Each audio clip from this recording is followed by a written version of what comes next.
Hello everyone, আজকে আমি চলে এসেছি আমার এই যে ছবিটা এখন দেখতে পাচ্ছ, আমাদের মুকেশ আম্বানি কাকু। এর মন এত ভালো, মানে কি বলবো, ভালো এই কারণে বললাম যে আগেকার যুগে কয়েক বছর আগে যে একটা ইয়ে হতো না, যে একটা মেয়ের বিয়ে দিতে গেলে এর কাছ থেকে ওর কাছ থেকে কিছু চাওয়া কি বৃত্তান্ত, এরকম আমরাও করেছি, আমরা ছোটোবেলা থেকে দেখে আসছি। তো এখন এই কারণেই এই আম্বানি কাকুকে ভালো বললাম যে দেখুন এ জেনারেশনের क्या बोला क्या बोला আম্বানি কাকুকে ভালো বললাম যে এখন আম্বানি কাকুকে ভালো বললাম সঙ্গে তাল মিলিয়ে চলছে। কিরকম তাল মিলিয়ে চলছে? আগেকার যেরকম বললাম যে আগে পুরো একটা মেয়ে বিয়ে দিতে গেলে এর কাছ থেকে কিছু সাহায্য নিতে হতো, ওর কাছ থেকে কিছু সাহায্য নেওয়া হতো। তো এই মুকেশ আম্বানি কাকু ছেলের বিয়ে দেবে বলে সবার কাছ থেকে সাহায্য নিচ্ছে। কিরকম সাহায্য নিচ্ছে? এই আমাদের মতন বেকার ছেলে পেলে বাবার পকেট মেরে রিচার্জ করি, তাদের মাথা থেকে সাহায্যটা নিচ্ছে।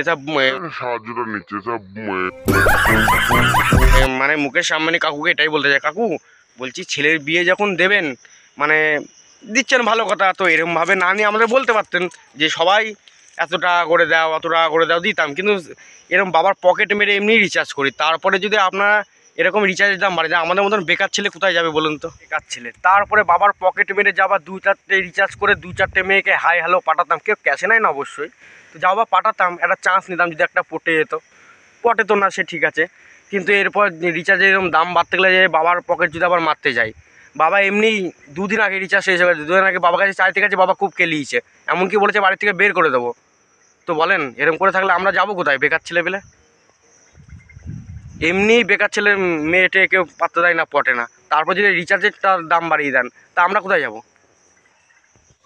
আপনার ছেলের বিয়েতে কিংবা মেয়ের বিয়েতে যাই হোক, আপনি বাইরের থেকে মেয়ে দামি দামি মেয়েদের নিয়ে এসে নাচাচ্ছেন, খুব ভালো কথা। 3 খানকে নাচিয়েছেন, এটাও খুব ভালো কথা। কিন্তু আমাদের এদিকে একে নাচাচ্ছেন কেন? আমরা জ্বলছি আর নাচছি তো প্লিজ স্যার এটা বন্ধ করুন। আমাদের একটু সিঙ্গেলদের, আমাদের সিঙ্গেল বেকার ছেলেদের একটু তাকান। বাবা কেলিয়ে 2 দিন পর আমাকে আবার বাড়ি থেকে বের করে দেবে এরকম চলতে থাকলে। তো আমি একটা কথা বারবার ভাবছি, ছেলের মেয়ের বিয়ে দিল, এখনও একটা ছেলে বাকি আছে, এখন 299 টাকা, এটা কি 350 টাকা হয়ে যাবে না? তো কি জানি, এখনও একটা ছেলে কিন্তু বাকি আছে, ওটা নিয়ে খুব টেনশানে আছি। তো আম্বানি কাকু আমাদেরটা একটু দেখেন, দয়া করে দেখেন, এই রিচার্জ না বাড়িয়ে আমাদের কাছে কিছু চান। রিচার্জ শেষ হয়ে গেলে যেরকম বারবার ফোন করে, স্যার আপনার রিচার্জ শেষ হয়ে গেছে, আপনি ইমিডিয়েটলি রিচার্জ করেন। তো আপনি এরকম করে ফোনে বলতে পারেন যে আমার ছেলে মেয়ের বিয়ে দিতে হবে, সবাই 50-100 করে পাঠান, আমরা খুব পাঠাবো, আমরা খুব খুশি হব। তো প্লিজ দয়া করে রিচার্জটা বাড়াবেন না।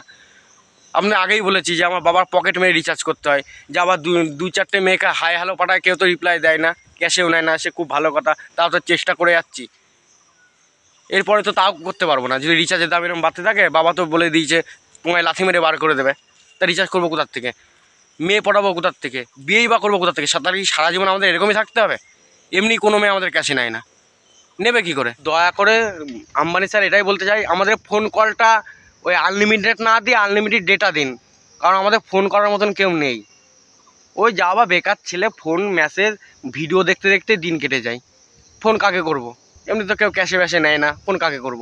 তো আনলিমিটেড কল না দিয়ে আনলিমিটেড নেট দিন, না রিচার্জের দামটা একটু কমান প্লিজ স্যার, প্লিজ।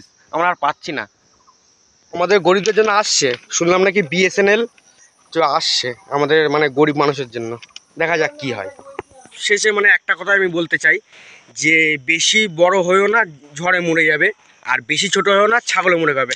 তো আপনাকে স্যার এটাই বলতে চান, বেশি বড় হলে যেটা বলতে চাই সেটা আপনি তো বুঝতেই পারছেন। তো যাই হোক, তো আমি আর খুলে বলতে চাই না। তো এইসব দেখে সত্যি একটা একজনের উপর একটা স্যার, যে স্যারটা আমাদের সবসময় স্যালুট দিচ্ছে করে, সেটা আমাদের রতন টাটা।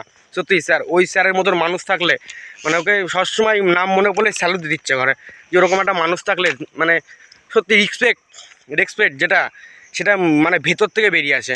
তো কি আর বলবো, কিছু বলার নেই। তো যাই হোক, এটাই বলতে চাইছি যে যাই হোক, আজকের ভিডিওটা এইটুকুই। ভালো লাগলে অবশ্যই লাইক করবেন, লাইক করে সাবস্ক্রাইব করবেন। আপনারা যারা এই ভিডিওটা বলবো না যে শেয়ার করেন, কারণ আপনারা যে ইউটিউবাররা আছেন যারা এখানে এটা আওয়াজ তোলেন, সোশ্যাল মিডিয়ার পাওয়ার কিন্তু অনেক বেশি পাওয়ার। তো আমি চাইছি যে আপনারাও আওয়াজ তোলেন, সব কিছু করেন। চলো দেখা হচ্ছে অন্য কোনো ভিডিওতে।